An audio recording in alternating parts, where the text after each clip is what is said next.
Welcome to another episode of Ride the Stream, in which myself and my very, very good friend Travis Licata discuss the second season of Lost.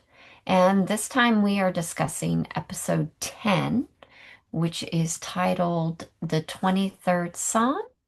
So, if you're at all familiar with the show and have been following along, you might kind of make an educated guess that that might involve Mr. Echo in our flashbacks for this episode's focus. And if you guessed Mr. Echo, you would be correct. If you didn't, well, you're wrong. But good try, good try. But anyway, Travis, how are you doing today? Not too shabby, outside of just the usual tired. I am really looking forward to your take on the origins of Echo. Oh, yes, yes. And for anybody that is new, I am the newbie to Lost. I didn't see it when it originally was televised on television back in the day when you had to wait a whole week for the following episode, or even longer, as we've seen with some of the broadcast schedule for the show, when sometimes it would be a few weeks. So that must have just been absolutely nerve-wracking to watch an episode and then have to wait a week. But we've been kind of following that behavior, I think, between you and I, where we've kind of let it settled, and then when we get ready to record, we then watch the next episode. So in a way, we're kind of staying true to the spirit of its original broadcast structure. And in fact, I was just thinking as we got on, I think we've been doing this for about a year. I think we Yeah, started maybe in October or November. I'm not sure now. We'd have to go back and look. But we do record these ahead of time, obviously. So that way we've got a little cushion between when we record and when they're put up for you great folks to listen or watch us. So, yeah. So Travis said we maybe go ahead and just dive right in with the plot synopsis and get going on our conversation. absolutely. Alrighty. So, for those of you who are new, welcome. We do a short synopsis or maybe a little bit longer, just depends how we're feeling. And then we typically do discussion, and then we have a couple of questions in which we kind of talk about who's our favorite character, our favorite scene or scenes. We usually have kind of a short list, so it's never just one typically, which makes it all the more fun.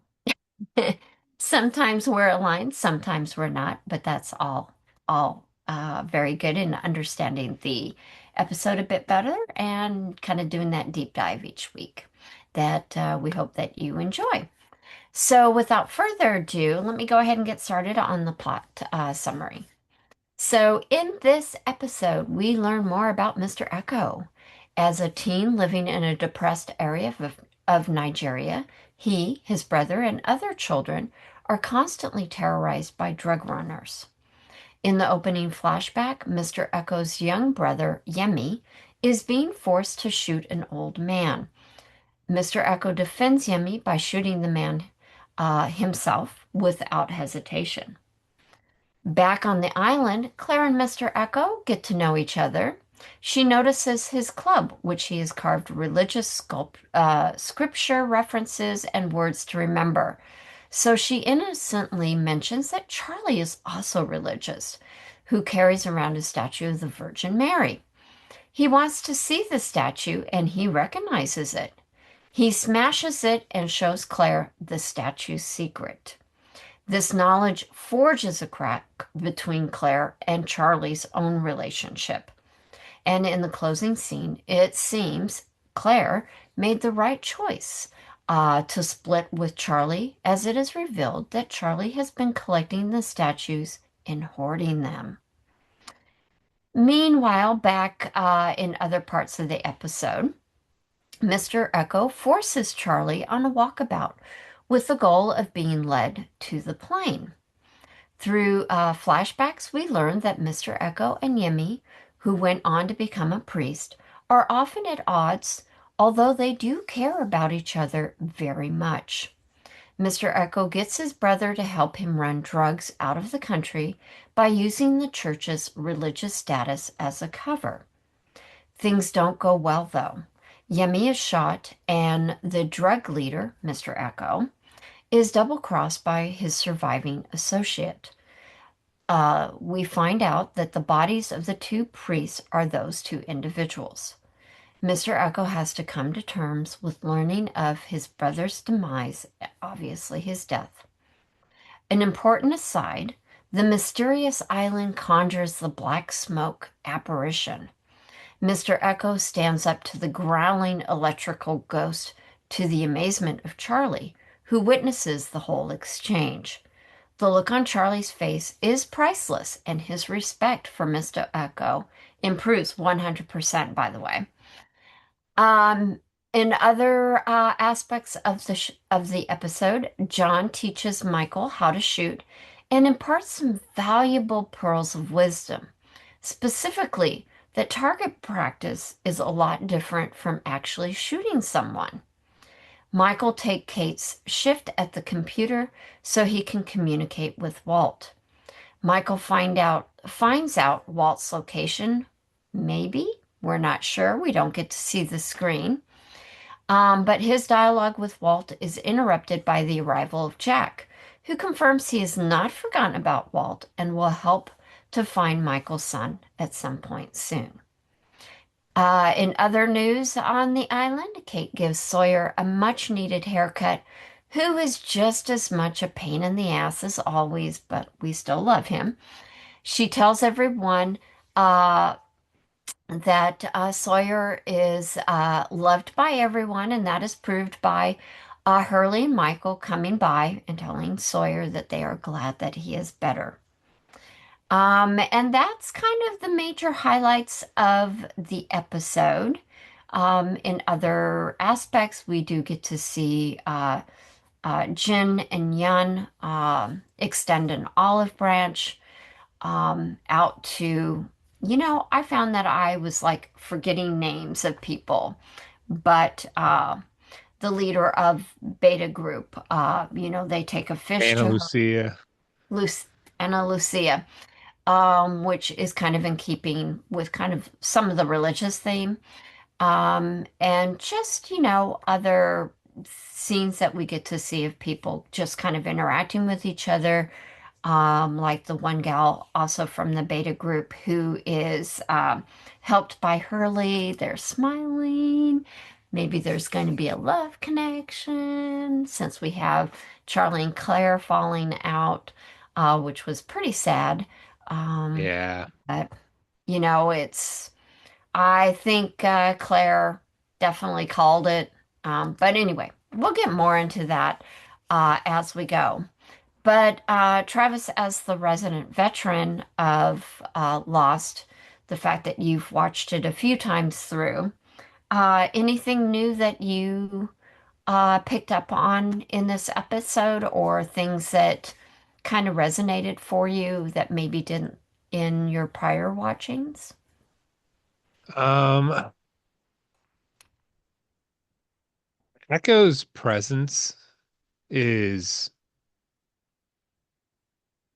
one of the best on the show. And I mean, I've always liked his character. Um, but I don't know. And in this episode, just understanding like the reality of what happens to him. And I think I don't recall feeling like his brother's responses to him were so,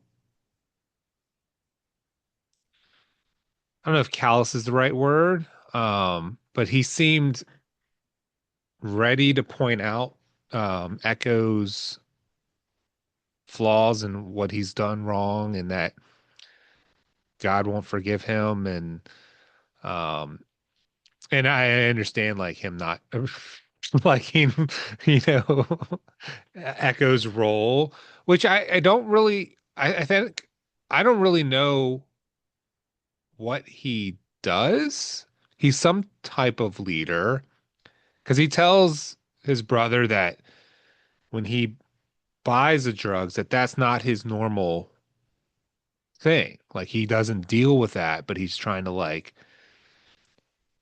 get rid of it because someone else was trying to like, so he can make more money by getting out of the country. But so I don't really know exactly what he does. He's It clearly does, vicious. yeah. And, I think one of the guys even says that, the rumors are true, you have no soul.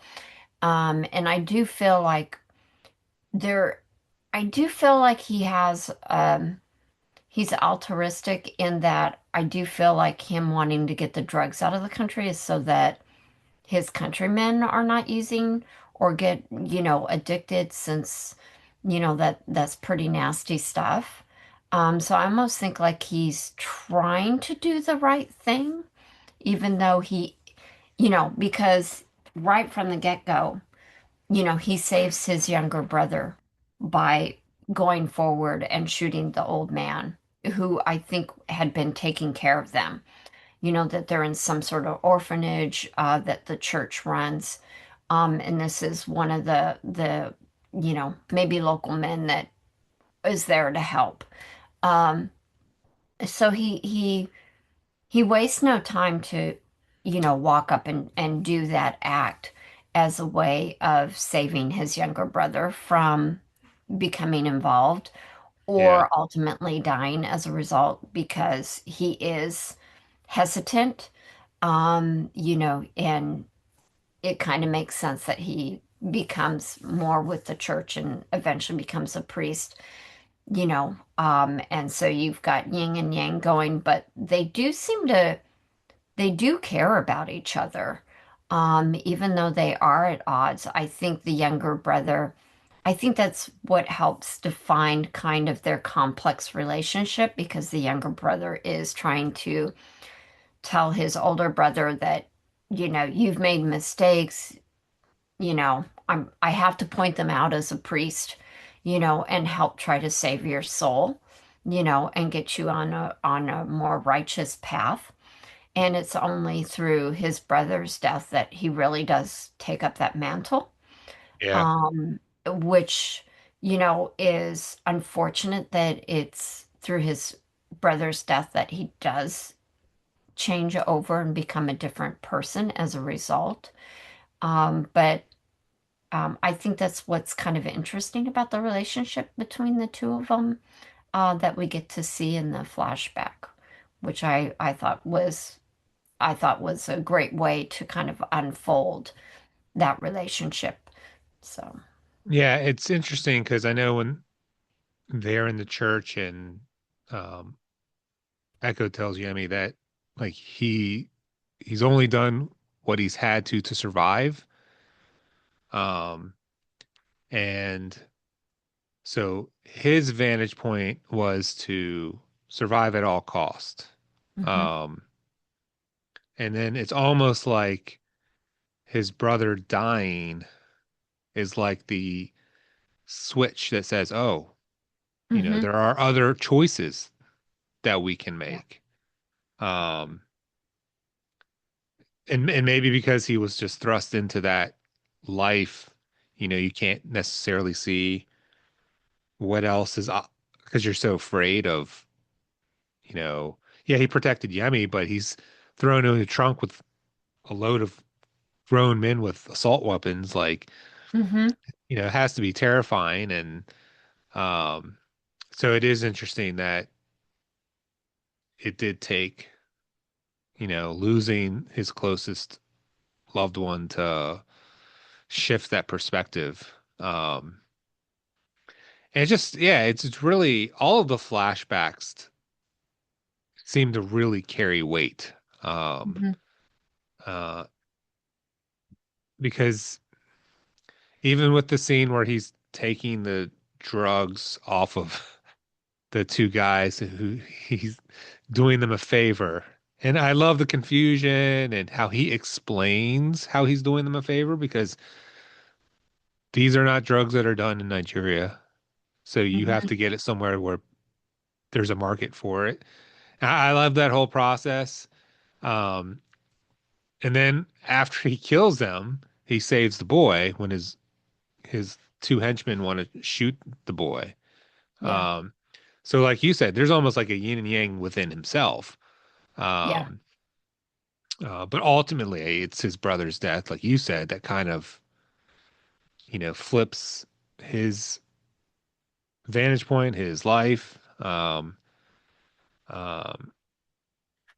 And I think his path towards redemption, and um, trying to repay for all the things that he did that were less than, you know, the right path.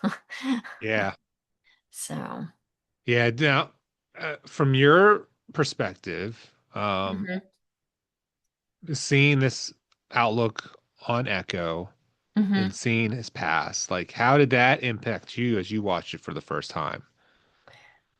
it was for me, it revealed just how much of one serious badass dude he was, and that the intensity you get, I got an insight into why he's so intense and um why he's so introspective and why he's trying to find a peaceful path, which is, punctuated by the fact of finding his brother's body, looking at the plane, seeing the the handprint of blood, and just Yeah, seeing the plane in a whole entirely different light than what it was. And of course, the 23rd Psalm, yea, though I walk through the valley of death, I will fear no evil, that kind of thing. And the fact that, that's an affirmation of faithfulness and trust in God to be a guiding light. And so that just, even though Mr. Echo has been kind of that religious light. This is really kind of solidified in this episode because Charlie asks him, "Are you a priest or not a priest?" It's really unclear. We know he's philosophical, and understands religion and is seeking a peaceful way about it, but also rational. I mean, I think, there's a need to carry the big stick, but not necessarily, and knowing when you need to use it and when you don't, you know. yeah, So I think that moral compass is what I think was very fascinating to me, and I think was pretty interesting as a part of this episode. Um, just and understanding why religion plays so heavily in his life, why he is who he is, which I thought was really a great uh, and an insightful journey in this episode. I think it was good to bring his story to the forefront in this episode, so that we could get a better understanding of who he is. Because, we've had a little bit back on our alpha survivors and Lucia. So it's good to see what his background is and why maybe, his why he was destined to be on the island, like many of the others have dysfunctions. Um, and in this particular case, Mr. Echo doesn't seem to have any parents other than, what's the institutional frameworks within his country, which is primarily religion in this case. So I think that that's really what was, I thought, very interesting. The other is the revelation that Charlie's been hoarding Virgin Mary statues, which was really um, disappointing and really sad. Even though I know, the fact that he was still carrying around that statue, the one statue, yeah, meant he was kind of playing with fire. and at risk of, falling off the wagon, so to speak. Um, and it did make me think that, even though he said he had it, and even in the opening scenes, he tries to show Claire that he's not at all hooked on the heroin anymore. The fact remains is he's hoarding a bunch of statues. How much Yeah. heroin does he need? You Yeah. know, um, and why? If he kicked the habit, why does he even have that stash? You know? Yeah. Um, so what's coming that's going to turn him back onto that stuff? Because I think it will eventually happen since it's there. And the writers are that good. Yeah. They are. And the interactions between him and Echo are great. Because he has a sense of defending himself. Like he thinks Echo is judging him, but all Echo is trying to do is get to the plane because he knows his brother's body should be there. Yeah. Um, so even the perception there from Charlie thinking Echo is looking down on him, he's not. Um, No. Which was and really interesting that he's not being judgmental, but it just shows how his observation and his attention to detail is so acute. When he's trying to understand why Charlie lied, he knows Charlie lied. Um, and just trying to understand why Charlie's being the way that he is and being evasive. So he's trying to understand Charlie's nature, in because he that doesn't know line his where background. uh, he asks, "Why did you lie to Claire?" And Mm-hmm. he's like, "I didn't lie." He says, "You said you didn't know it was in the statue." He's like, "I didn't." And then he's like, "Well, then what's the wrong idea?" Yeah. You told her you didn't want her to get the wrong idea. Well, how would there be a wrong idea if you didn't know what was in there? Mm-hmm. So you're right. Echo is very clever. He's very quick to like deduce what's going on. And on the flip side, uh, I don't know if I paid too much attention to my initial watch was when Charlie is trying to make sense of the plane before they get there and saying, yeah, because a plane leaving Nigeria and ending up in the middle of nowhere makes sense. Mm-hmm. And that's true. I'm like, oh, I hadn't really thought of that. Um, and it Well, makes you and the wonder, okay, well, timeline. how did that happen? Yeah. Um, And the and timeline, because that was supposed to have happened like years ago, because that yeah, plane looked really like old. So it's like how much time has gone by and what has missed. I was very curious, and this is, you answer some questions, but then you get new ones. And that is, what has Mr. Echo been doing since that plane took off in Nigeria? Did he yeah, basically assume Yemi's role? Um, and be the priest, which would have been hard because everybody in the village knew he was, uh, you know, not the priest. yeah. And it makes me wonder with them saying the plane's been there a long time. And then we've also had instances where like a compass doesn't necessarily work the same on the island. So like, Hmm. does that mean not only does direction not work the same way, that time is somehow shifted in a way? Yeah. Um, but the interactions with Charlie and Echo are so good because also Charlie's trying to fool Echo. Like, oh yeah, I found it by this tree, by a clearing. And it's like Charlie's holding a hand of cards and he thinks he's holding them to himself, but they're actually facing out towards Echo because Echo knows what he has in his hands. And he's like, you did not get the statue here. And the look of like realization when he tells him to take him to the plane, and Charlie's just like, okay.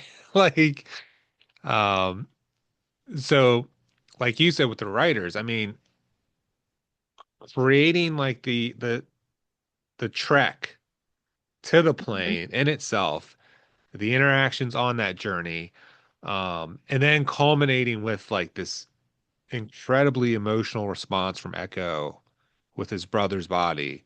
Um, it's one of the better episodes just because I feel like it really encompasses Echo as a person Mhm. and that w what he was doing to survive back home doesn't necessarily indicate who he is as Mhm. a person. Um, He's an enigma, right up there with John Locke. I think both of them, and I even have in my notes about the fact that with Mr. Echo's leaning towards religion versus John Locke, who is obviously more philosophical, I think it creates an interesting yin yang, but it's also a balance of, lenses with regards to how they each approach life. Um, and Jack's probably because, gonna hate having dinner with either one of them. but they are not as they necessarily seem, and I think that that's really, great setup having these two very, very, very strong characters, and yet, we've already gotten to see them interact, and they've been absolutely brilliant together. The actor that plays Mr. Echo is just fabulous in this role. Yes. I don't know that I've seen him in anything else, and I haven't peeked, because I don't want to find out that, oh, he's only on Lost for one season or something like that. So I haven't Right. even looked to see what else he's in because I didn't want to be spoiled by even that. Um, so I'll just have to wait. But I do think he's just absolutely fabulous in this role, and his chemistry with everybody has just been phenomenal. And I really enjoyed all the scenes that he's been in, from with the actor who played his younger brother, Yemi, um, to all the scenes with Charlie and even Claire, the kind of tenderness um, that he shows towards Claire and just, his at calm moment. Moments versus I'm a man on a mission type of scenes. Yeah. Um, I just think, you know, just delivers, just like Terry O'Quinn with, his role as John Locke. I mean, they're all great, don't get me wrong, but those are two that just absolutely stand out, you know. And yet they're enigmatic because of their backgrounds and what they are on the island versus really what they came from, you know, is extraordinary versus what we see with Jack, who deals with, a dysfunctional father who expected him to excel. Kate, who had an abusive, father, and a mother who had, Stockholm syndrome when it came to the abusive father, and just on down the line, you Yeah. know, Charlie as, you know, uh, a musician that got success quickly and then succumbed to all the trappings associated with that. Claire, who, ended up pregnant, and then the boyfriend that initially was like, I'll be there for you, and then he was gone. Yeah. So, you kind of have a lot of Sawyer. those stories that are very slice of life, so to speak. And then along comes Mr. Echo and John Locke that are kind of out of the norm. They're outliers. So, Yeah. Yeah, it's interesting when you take a look at each character, the flashbacks reveal some kind of damage.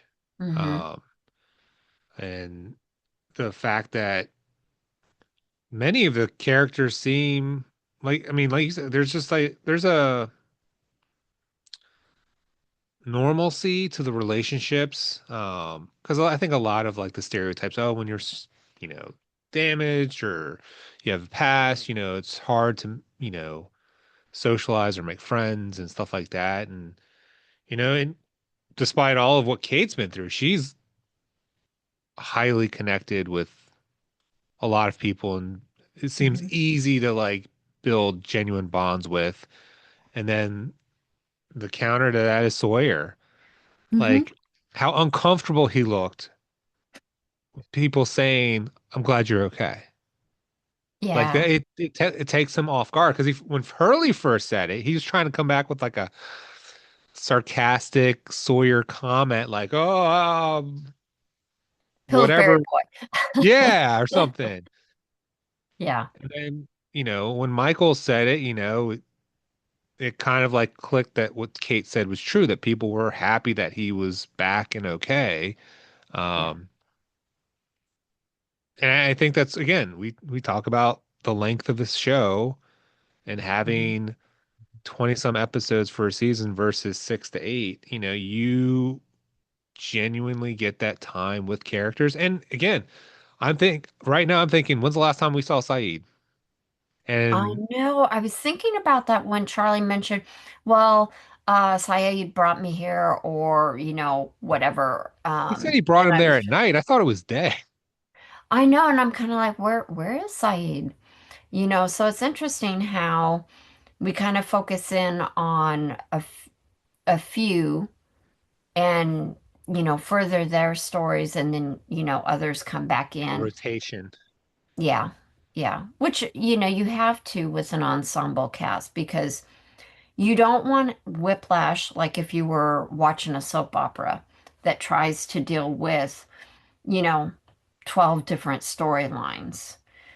So if you focus in on a couple and give you your tidbits, you feel like you've had a meal when in fact you've had, little teeny weeny snacks, in an episode. You get a meal with And it's Lost. so effective because, I think it's why you want to see more of the characters. It's Hmm. because you have this like little cycle of, Yeah. okay, we're gonna see Kate, Jack, and Michael one episode, and then the next episode is gonna be Hurley and Sawyer and Claire and Yep. so it's very, I don't know. I just feel like it's so much easier to latch on the characters more Hmm. permanently. Um, and also because it's Lost. Like the show Yeah. is so well done. And I would say I feel like there are very few shows that you could go and say, you know what, there's some ups and downs and whatever. But I think outside of that episode where we had some comments about the repetition, like might have been Hmm. episode 2 of the season, like they've kept this kind of formula that's really worked well. Hmm. And they've been able to just kind of, you know, continue along. And again, as I'm watching it for the however many time, I don't feel disappointed when I'm at the end of an episode. I'm ready to jump on to the next one. Yeah. Yeah. Um, I was also thinking as you were speaking, I feel like some of the absences really make sense though, because we know that Saeed is grieving for the loss of Shannon. So that Right. could actually kind of make sense why we didn't see him this episode. We could be like, oh, he's grieving. He's not out amongst.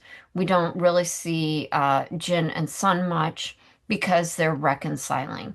You see Jun out fishing, and then, the connective tissue of him and Jun giving a fish to Ana Lucia, as a, you know, kind of mending fences and bringing her into the fold.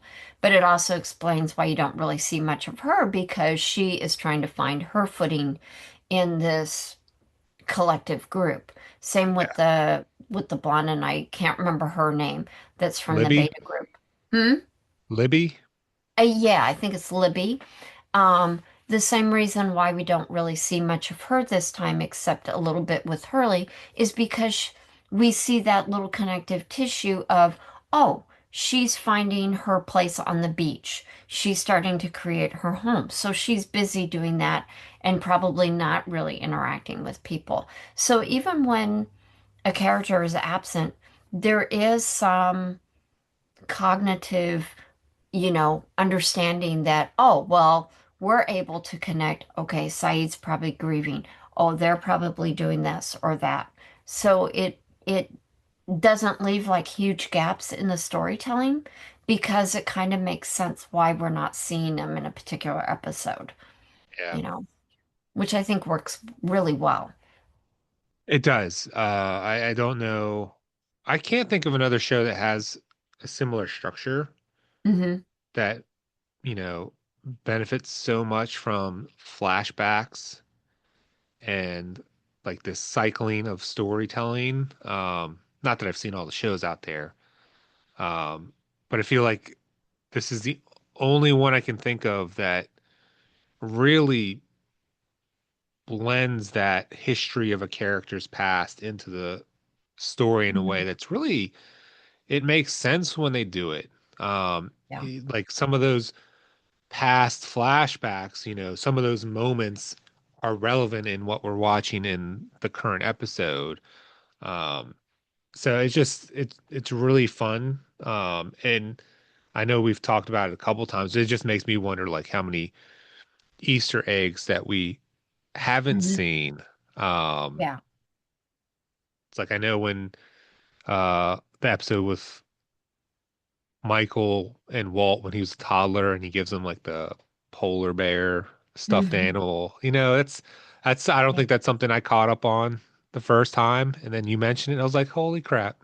Like like Yeah. that's so fun to be able to like include stuff like that. Yeah. Well, I think we're going to take a smidgy little break, and then we'll come back and we'll kind of get into our regular episode questions of who our favorite character or characters are for this episode, as well as our favorite scene or scenes. We usually have multiples, so definitely come back and join us, and let's see how we you know, blend our favorites. So whether they're the same, similar, way different, it should be a fun time. So hang tight. We'll be back in a moment, and we'll finish out our episode. Just want to say again, thank you for continuing our down the rabbit hole lost journey. We're in the season two.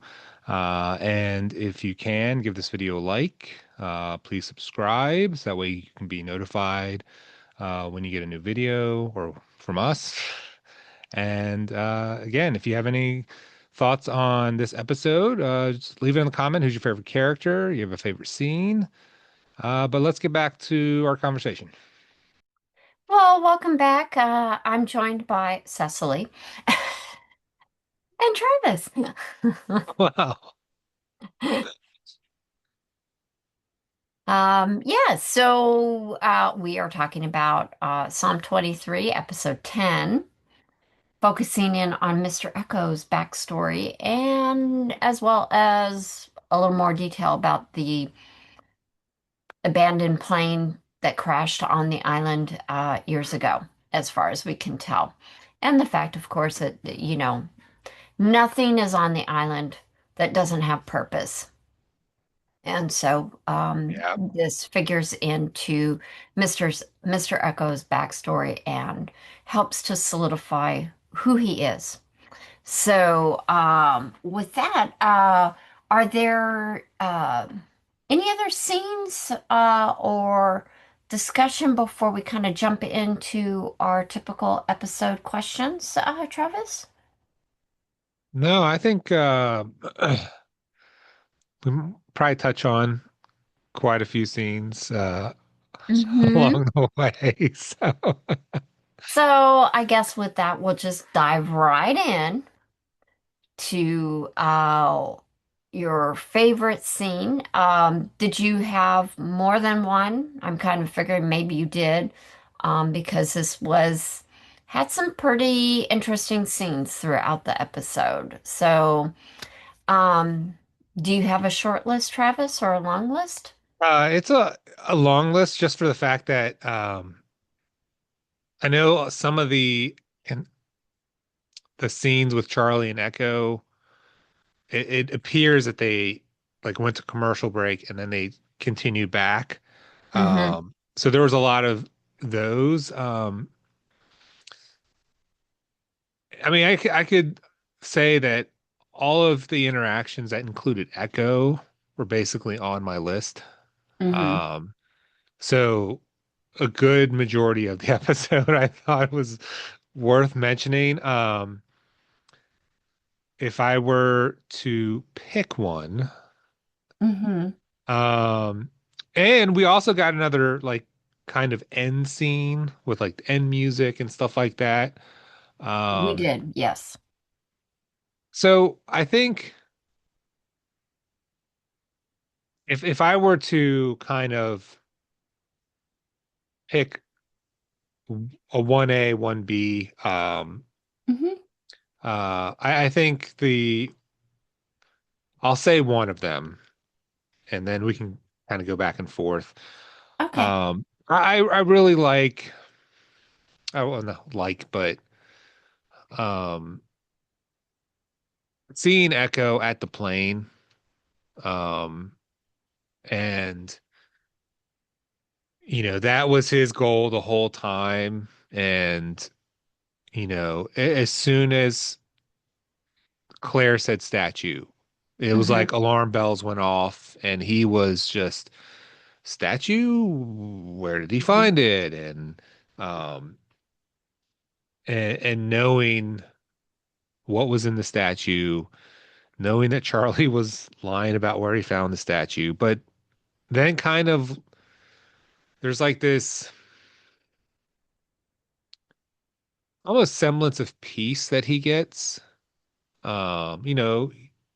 He when he kind of like lets go of his brother, he puts one of the statues in his brother's hands because initially they were empty statues that they were just selling for Mm-hmm. vaccines. Um, and burning his body with the plane and, you know, kind of saying the prayer and then also having Charlie, come along with it. And not just that, the one thing, possibly my favorite moment Mm-hmm. is despite how Charlie believes Echo perceives him, being a drug addict and he's a good guy and all because Echo I don't think is has any ill will towards Charlie. And I think him giving him another statue to replace the one he broke is Mm-hmm. kind of his way of saying, I'm not judging you. Mm-hmm. This is for what I damaged. And I just that simple scene, because I don't think Charlie verbalizes a response. I think he's kind of surprised. Um, and I just think that kind of calls to Echo's ability to recognize people for who they are, whether or not they're damaged, not damaged, Mm-hmm. struggling or not. Like, I don't know. Um, like even like you said, with him talking with Claire and then asking about the baby's name and then going kind of like giving some like the backstory behind it. And Mm-hmm. he's just eloquent. Like he has a way about him that's very endearing. I love listening to him speak. He's another visual actor where he can say a lot without saying anything. Um, and I think that scene with the plane, you get a whole melody of things that he's going through, and the music during that sequence is Mm-hmm. really amplifies it as well. Um, Yeah. so um, I would say that's my top pick. Did you have a number one short list? So like you, I also felt that pretty much any scene that Mr. Echo was in was, a favorite. I just really enjoyed watching him, and watching his story unfold and just his interactions with everybody. Um, there's definitely redeeming qualities about him throughout, even when he's, doing the favor for the guy with the heroin. Just the fact that, there Mr. Echo is different. He does set himself apart. I mean, he's a literate person. He's knowledgeable. He's got common sense. He's got, business savvy. He just is, got the wherewithal to, survive. And yet the sensitivity, like you said, when he's looking in the plane and kind of thinking about his brother's last moments, um, must have been very personally powerful for him in, kind of reconciling those moments, and what his brother, you know, while at one turn causing a lot of problems by alerting the police, but at the same time, he was also saved, you know. So I thought that all the scenes were terrific, with him, and I, like you, I just enjoyed watching them. Um, but two scenes stood out, and I think they go hand in hand because of the strength that it conveys of Mr. Echo's personal presence. One being him standing up to the apparition. And he even says he doesn't fear it when Charlie's like, everybody else ran away and yada yada. But he just stood, at it and just looked at it, didn't threaten. And I really like how you said that, he wasn't judgmental on Charlie and even gave him a statue to replace the one that he broke open. Um, he's not judging the apparition either. He's more curious about it, but he doesn't fear it, and I believe it. So not a surprise that he was kind of able to stand up to it. And it's almost kind of a testament again to his walking a faithful journey, that God is his guide and he has faith and trust in God.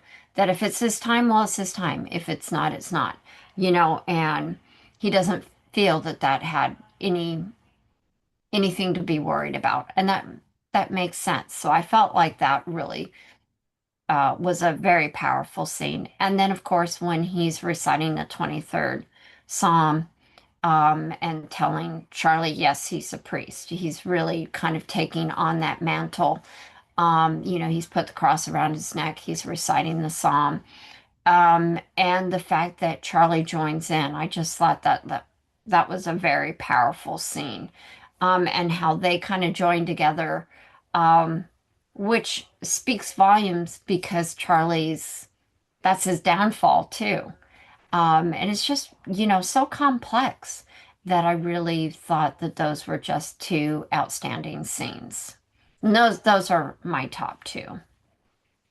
Going to the apparition, um, when he's looking at it, and they kind of do a visual from behind, so you're seeing the back part of the smoke, and Hmm. there's like flashes of light, and it looks like flashes of images Yeah, it's that pop up, but I couldn't like distinguish what I was seeing. yeah, I think Um, you have to do a pause and hope that maybe you can see something there. Which I think I probably will. I saw it as kind of lightning. There's a growling sound to it. Um, yeah. yeah, I'm very curious, but it also goes to this idea that it's a guardian. It's a watchdog. it's an alarm system. So I'm going to be very curious how this apparition is continued to be explored, because I'm sure we'll see it again. So I'm very curious about, are we going to find out its true nature at some point? Yeah, and even when the tree uplifts when it appears and Charlie's telling him to run, Hmm. you get that same visual that we've gotten before where you're seeing it like kind of through the eyes of the apparition staring down at Eko.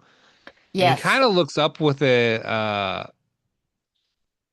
almost a grin, maybe. I don't know how I if I described it a certain way. Um, but he just trying to see if I described it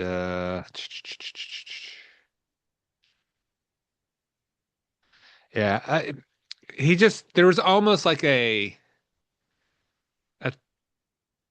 tough guy looking smirk on his face like who are you coming to me like I and it just was so impressive because um I had thought of a like secondary question and I'll just Hmm. like kind of pop it out to you right now where um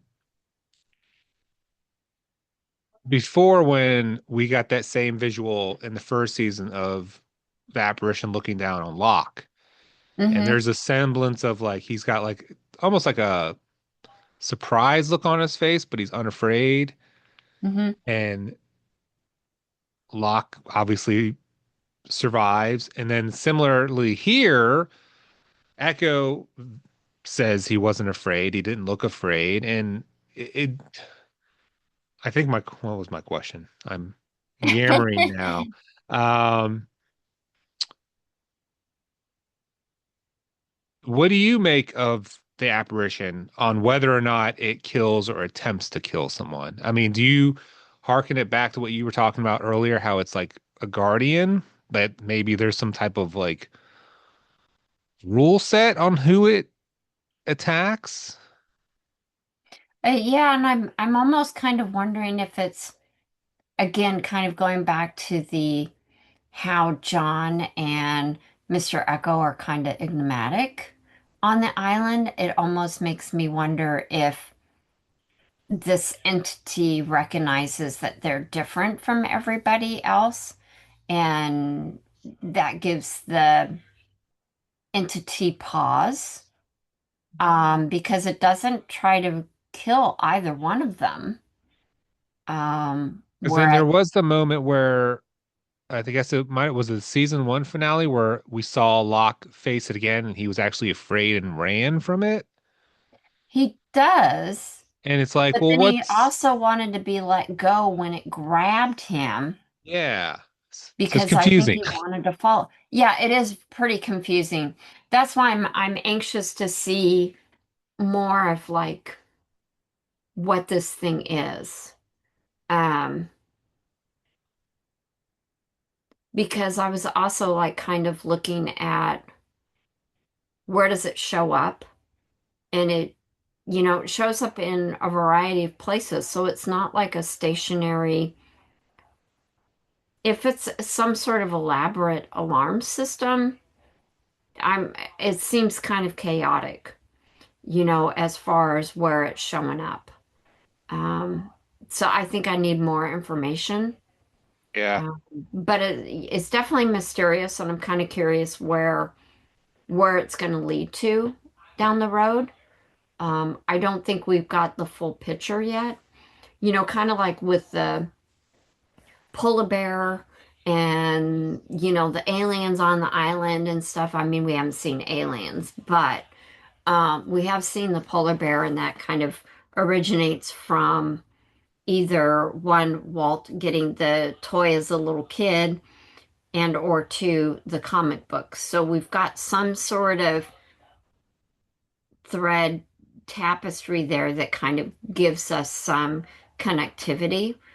Yeah. Um, it's just that not all the dots have been aligned, but this black smoke apparition, who the heck knows what that is? That could be part of the Dharma um, thing that's related to the incident that we don't know what it is. Maybe this Yeah. thing got released, and it's running around the island.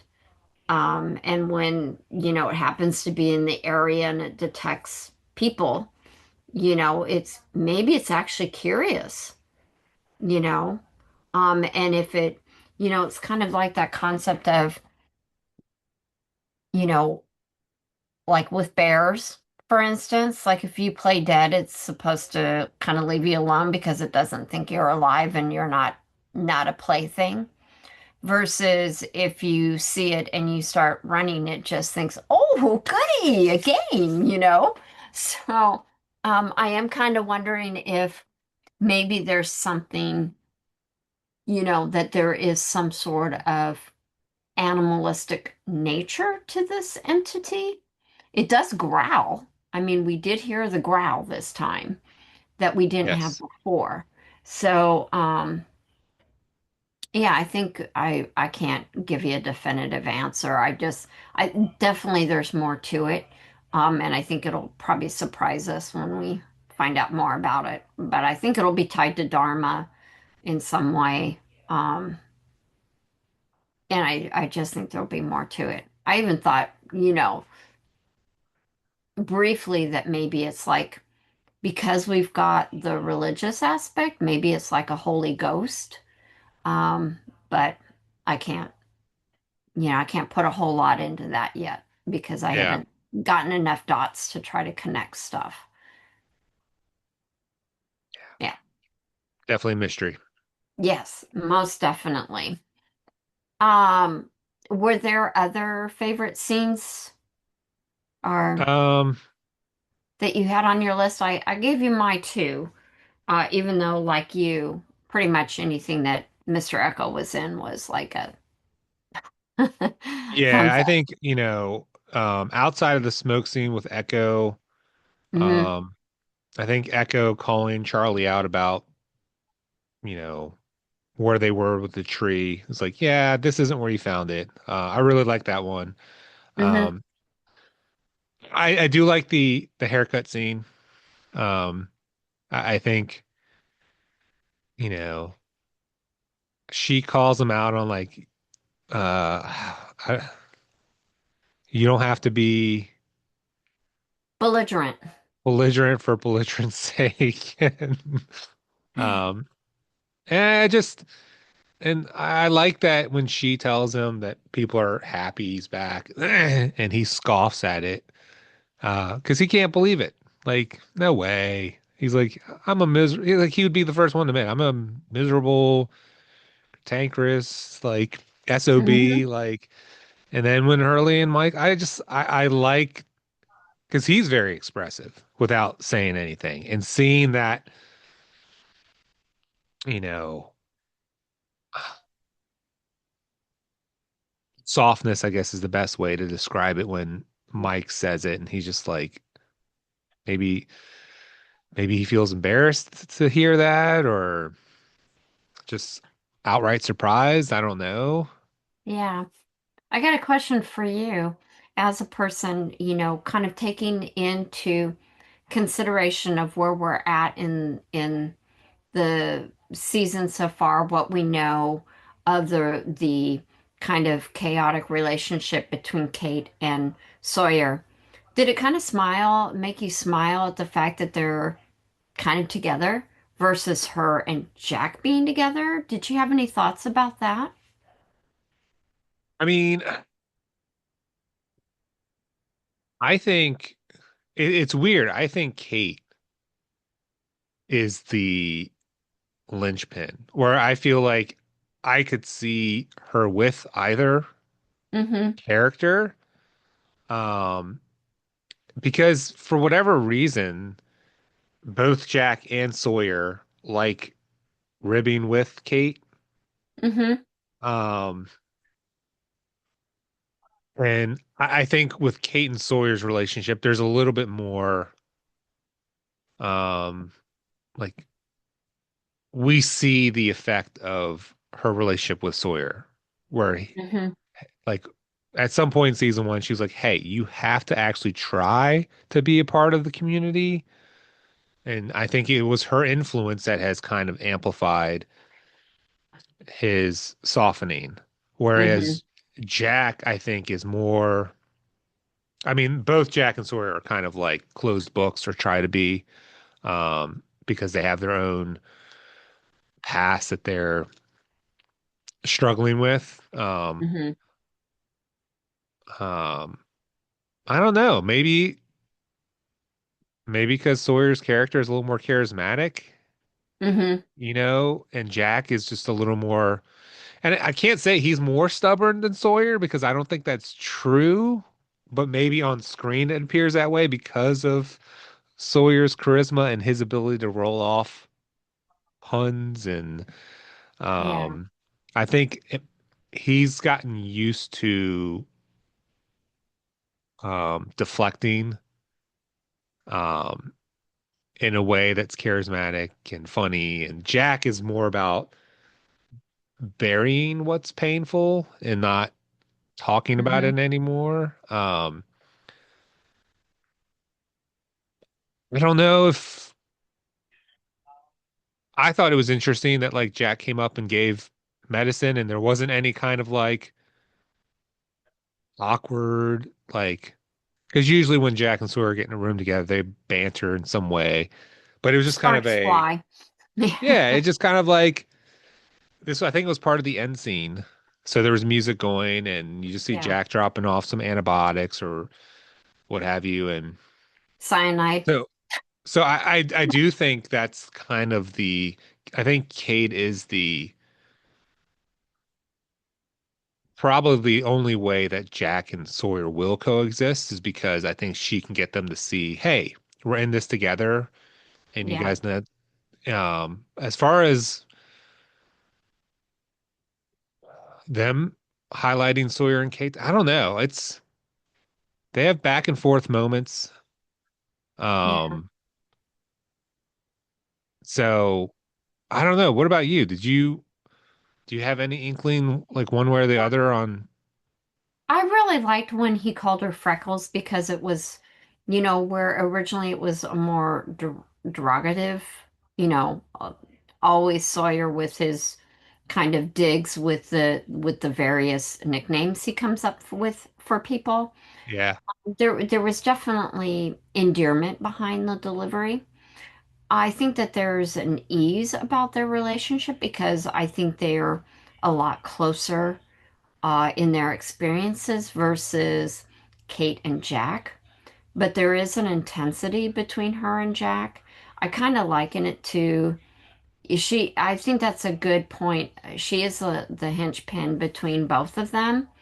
But for Sawyer, she tries to bring out the better man in him, whereas I think Jack tries to bring out the better in Kate. So it's kind of that cyclical between the three of them. But I think I did really enjoy seeing them tease each other and play off. And there was definitely an ease about it where I think the game's a little different and the flirtation's a bit different between Kate and um, Jack, that's just a bit more intense. I think there's passion in both. I just think that the ease between Kate and Sawyer makes a little more sense than between Kate and Jack necessarily. But there's definitely that love interest there as well. So again, I think it'll be interesting to see how the writers take those relationships. Um, so, but yeah, for now, I did enjoy seeing her giving him a haircut and teasing him, and there was that, it's like we've had in other episodes where we need just kind of that pause before we jump back into the very tense, emotional ride that we get with the main story, I Yeah. definitely appreciated having that pause and it being them, which is something that I did like. I like Sawyer. Um, he's a cutie, and I do want to see him be able to flourish and get past the tragedy of his backstory, Yeah. and to find that he can trust, which I think it's a big theme of the episode is trust and having faith in others. Yeah. I think Sawyer in the first couple episodes was like, God, like he sucks. And now it's like when you see him on screen, it's just like you smile because you see kind of with Echo, you see all that he's Hmm. been through, Yeah. and it doesn't it makes you know that there are different degrees of what you see is not necessarily what you're gonna get. Yeah. And Sawyer's like almost like he's a sculpture that Kate is kind of like chiseling away at, Yeah, and just that's you true. and softening those edges and um yeah, it's amazing that where we've come. Like I absolutely describe him as a likable character. Hmm. Um and um and I was happy to see like something as it was like a minute scene, Jen fishing with Charlie. Yeah. And Jen's probably annoyed at Charlie singing and he's just like, "Hey, I'm trying to fish." Uh and then their facial expressions of seeing Echo racing toward them like he's Oh about to yeah. pulverize someone. So I don't even know what the original question was. I just the That's okay. cast is so This good. is organic conversation, so Yeah. The cast is so good. Oh, you were oh talking yeah. about like Kate and Sawyer. They do seem to mesh better. Hmm. Like I think you're right. I do think that they mesh better. Um, but when you get those instances of seeing the other characters, we started I think the top of the show with talking about like Libby and Hurley smiling at each other. That was Hmm. great. I love seeing that. I was like, oh, okay. Like, Yeah. you know, Hurley's always he's like the I'm hard on myself type person. Yeah. Um, and he doesn't want to let people down and just seeing him going over and helping Libby is fun to see. And I will say when Jen was introducing Sun to Ana Lucia, I wasn't sure how Sun was. She seemed a little bit more polite smile rather than sincere smile. Like, so she Hmm. seemed like she was kind of uncertain on Yeah. whether or not she wanted to like be friends with Anosia. That's just how it looked from my perspective. No, it'll be Um, interesting to see how that develops. yeah, So, I mean, she did, hold him hostage and stuff. So, yeah. well, I know we are kind of getting into the last 10 minutes or so of our episode. So definitely, we need to get to who our favorite character or characters were in this episode. Um, did you have a short list or did someone just rise to the top without question? Are you going to throw me a curveball? What you doing today?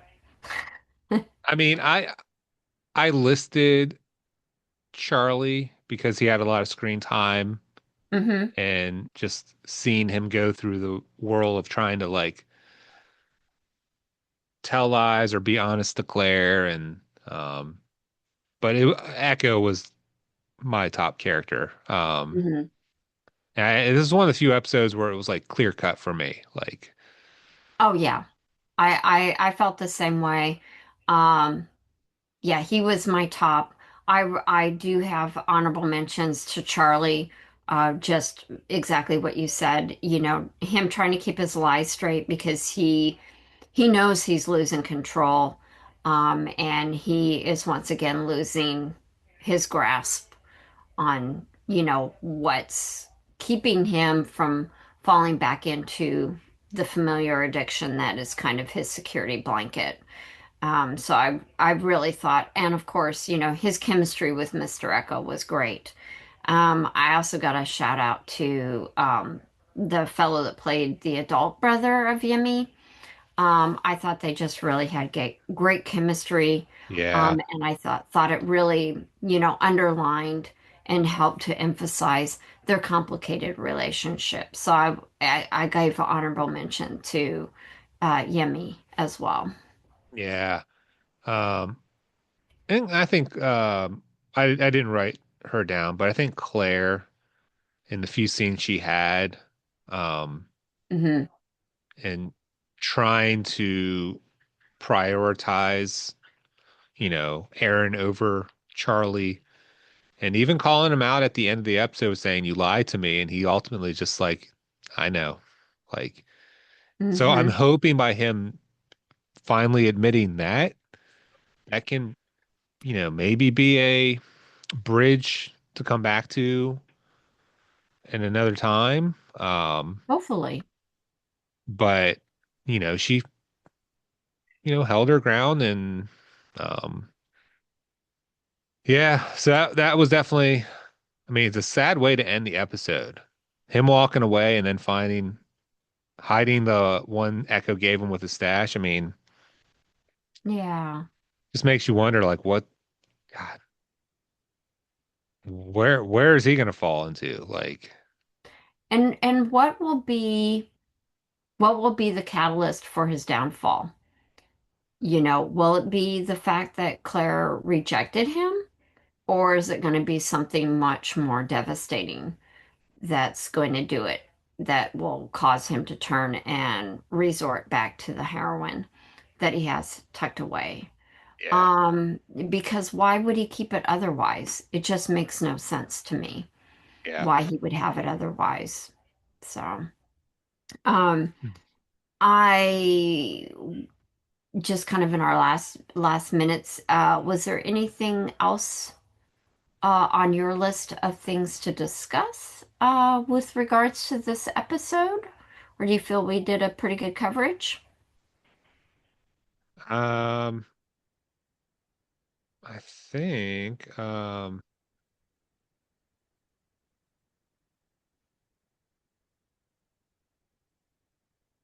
think we've all the highlighted lines. I think the only thing I remember is when Echo is holding his brother at the end. I think he whispers, "Forgive me," to his I don't brother. remember now. Yeah. Um, and I just thought that was just another way for him to try to like not necessarily earn God's forgiveness, but just hope that his brother will see him in a better light, maybe, Yeah. or maybe both. Like, so, Yeah, as a way to heal and to have closure, I think, yeah. at least, hopefully. Well, on that note, we really want to know what you think. So, who was your favorite character? Was it a slam dunk in Mr. Echo, or are you going to come out of left field and tell us somebody else completely? Um, like Saeed, which makes One of no Echo's sense because he henchmen. wasn't in the episode, but maybe, to each their own. But yeah, definitely let us know down in the, comments section. Who was your favorite character and what was your favorite scene? And tell us why. We'd love to read that. Obviously, be mindful. I'm the newbie, so if you are having a spoiler alert, definitely put that in there. Because I'm sure there are other people like me who didn't happen to see the series when it first was televised and are kind of going through it, following along with us on our journey. So thank you again for joining us this time. If you're returning or if you're new, definitely subscribe, ring the notification bell. We drop a new episode every Friday, and then occasionally we're talking about some films. So I think we'll probably have another one in the near future once we decide what we're doing. Yeah, Yeah, we're kind of by the seat of our pants here. So, it's but okay. it's a fun journey. It sure is. And on that note, everybody have a wonderful week. Have a cattail, in front of your face at least once to add some humor and lightness to your week. And until next time, have a great week, folks, and definitely share the love.